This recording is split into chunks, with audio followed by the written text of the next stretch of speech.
Que tal a gente olhar para o direito de um jeito um pouquinho diferente?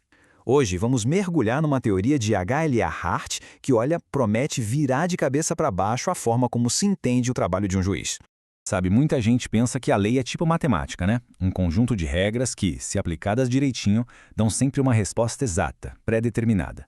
Mas será que é assim mesmo que a coisa funciona na vida real?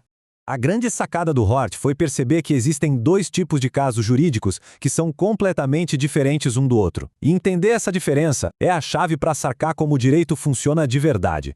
Ok? Vamos começar pelo mundo que a gente acha que conhece bem. O mundo dos casos fáceis, aqueles em que as regras parecem funcionar como um reloginho suíço. Nesses casos, não tem muito segredo. Os fatos se encaixam perfeitamente no que a lei diz. É preto no branco, não tem debate. Qualquer juiz em qualquer lugar olharia para isso e chegaria na mesmíssima conclusão. Essa é a visão clássica de livro didático, sabe? O juiz simplesmente aplica a regra quase que de forma mecânica, sem precisar usar um pingo de criatividade. Mas e quando aparece uma situação que quem escreveu a lei simplesmente não conseguiu prever? É aí, meu amigo, que esse modelo perfeitinho começa a desmoronar.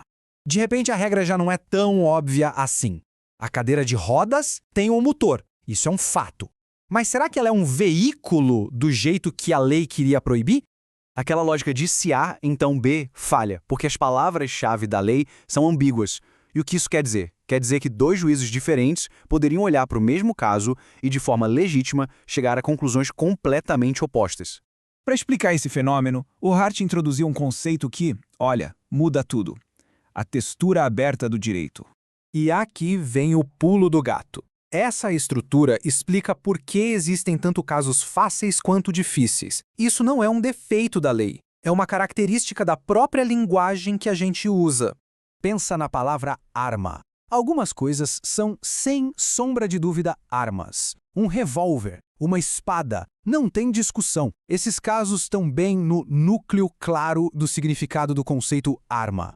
Agora, e outras coisas? Uma faca pequena de 2 centímetros? Uma ferramenta pontuda? Uma caneta?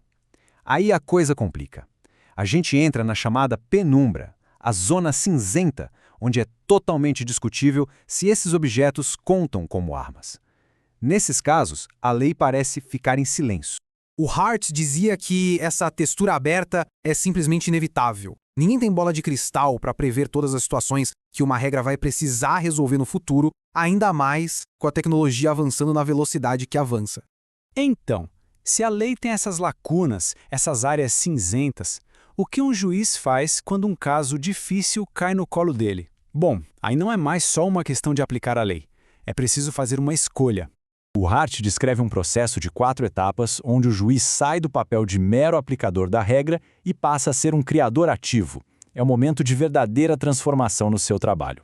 Isso é muito mais do que só aplicar uma regra antiga a uma tecnologia nova. É o ato consciente de atualizar, de desenvolver a própria lei para que ela consiga lidar com realidades que nem existiam antes, como a internet ou a inteligência artificial. Entender o trabalho do juiz dessa forma traz 4 consequências bem profundas, que basicamente destroem aquele mito do juiz como um simples árbitro neutro. A primeira é essa. Nesses casos difíceis, os juízes agem como se fossem legisladores em pequena escala, preenchendo as lacunas que a lei original deixou em aberto. Segunda consequência, o resultado de um caso desses não está pré-determinado. Ele depende da escolha do juiz. Isso significa que, com os mesmos fatos e a mesma lei, 2 juízes poderiam legitimamente chegar a decisões totalmente opostas. Terceira, e esse ponto é crucial, esse poder de criar não é absoluto, não é um cheque em branco. Ele só existe nessas margens, na penumbra. No núcleo claro da lei, onde não há dúvida, o juiz continua obrigado a aplicar o que está escrito. E por último, talvez a consequência mais impactante, quando um juiz precisa escolher entre várias opções válidas, essa escolha vai ser guiada pelas suas próprias convicções sobre o que é justiça, igualdade e o bem comum. A objetividade pura, nesse cenário, é uma ilusão. No fim das contas, a teoria do Hart nos tira de uma visão mais simples, mais incorreta e nos leva para um entendimento muito mais complexo e realista do direito. A gente sai da ideia de mera aplicação para de criação, daquilo que é pré-determinado para aquilo que exige uma escolha. Isso tudo revela que o coração de muitos debates jurídicos não é só sobre o que a lei é hoje, mas sobre o que ela deveria ser. E para essa pergunta, como a gente viu, não existe resposta fácil.